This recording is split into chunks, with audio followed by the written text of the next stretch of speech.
अहम खबर से आपको आगाह करेंगे। आम इंतखाबात के बाद इलेक्शन कमीशन ने पंजाब में बल्दियाती इंतखाबात के लिए कमर कसी है। इलेक्शन कमीशन ने पंजाब हुकूमत को बल्दियाती इंतखाबात से मुतालिक मरासिल इरसाल कर दिए। पंजाब में बल्दियाती इंतखाबात से मुतालिक कानून साजी का अमल मुकम्मल किया जाए। इलेक्शन कमीशन का मरासला। मजीद तफसीलात जानेंगे फहद चौधरी से। जी फहद, आगाह कीजिएगा।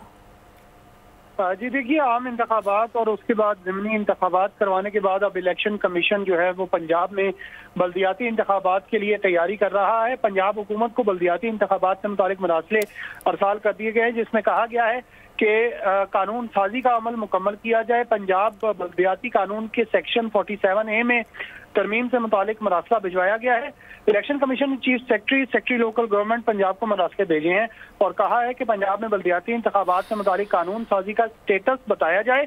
बल्दियाती इंतखाबात करवाना आईनी जरूरत है और इलेक्शन कमीशन का मरासला जो है उसमें ये कहा गया है कि आम इंतखाबात की वजह से पंजाब में बल्दियाती इंतखाबात को मुअख्खर कर दिया गया था। पंजाब के अलावा 3 सूबों में बल्दियाती इंतखाबात मुकम्मल हो चुके हैं। जी ठीक है फहद, आपका बहुत शुक्रिया। सब्सक्राइब करें और बेल दबाएं ताकि कोई खबर रह न जाए।